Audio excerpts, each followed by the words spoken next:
I feel like maybe I had kept some eyelashes, like a pair of eyelashes. I have a So lot fair. of help with these locks. I wish I could say it was all mine. I have a song called Disco Jesus on Spotify. I loved the blonde hair. Jessica, was that a wig or did you have to dye your locks? No, there were a lot of wigs on this production because we spanned so many years of Tammy's life. There had been no way to like cut the hair short and then have it long and then have it this color and that color. I mean, she was someone who loved makeup and hair and fashion. So we really wanted to explore that. I mean, you were serving so many looks in this film from the 70s and 80s. Did you have a favorite look? Oh, I'm a hair girl, so I loved that curly hair that she had. I thought it was like so fabulous, you know, especially with that little Christmas outfit singing We're Blessed with the like curls. I just thought it was so fabulous. Did you get to keep anything from the set? I feel like maybe I had kept some eyelashes, like a pair of eyelashes. No wigs, Jessica. I didn't put a wig in the bag before you. Well, I do actually. Yeah, I have the wigs. So I do. That's because most of the time when I'm working, I wear a wig because I want the characters to feel as different from me as possible.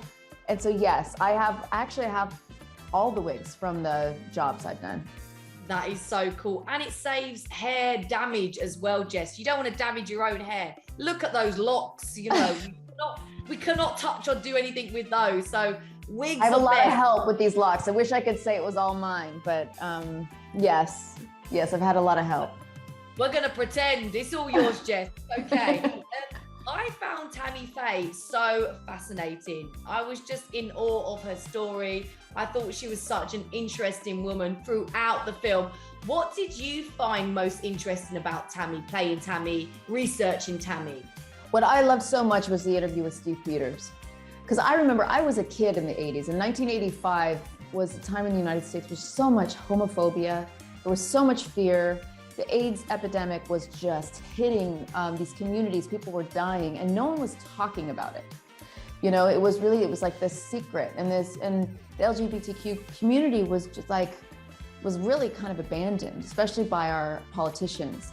And so for Tammy Faye to bring on Steve Peters, who was an openly gay minister with AIDS, onto her show, turning her back, going against, the conservative evangelical community and reminding Christians what it is to be loving and what it is to wrap your arms around someone who's in need. I found that to be such a radical act of love, and I was shocked that it wasn't acknowledged.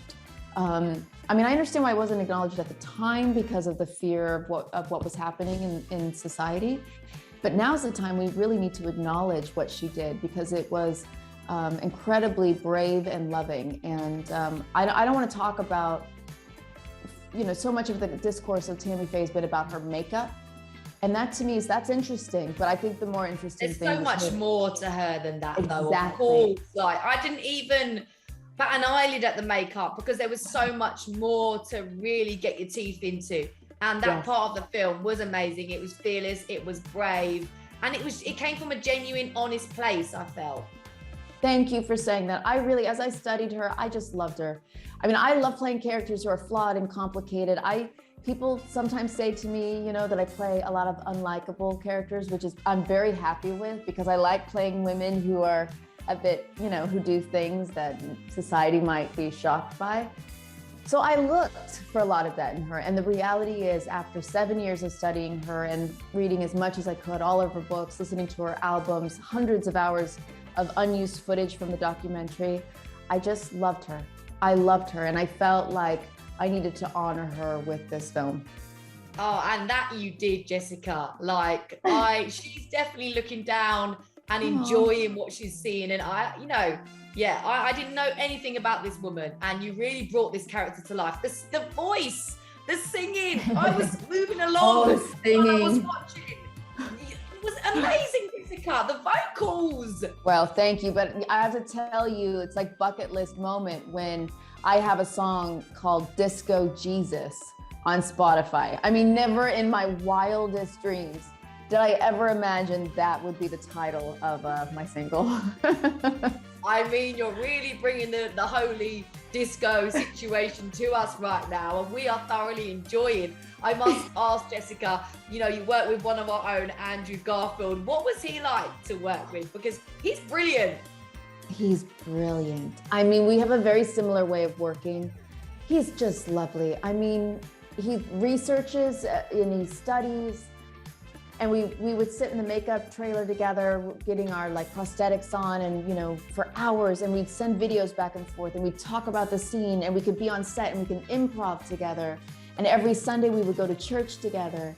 He's a shapeshifter, I mean, when you look at this incredible year he's having, it makes perfect sense. He meditates before he comes on set. So by the time he's on set, he is in it.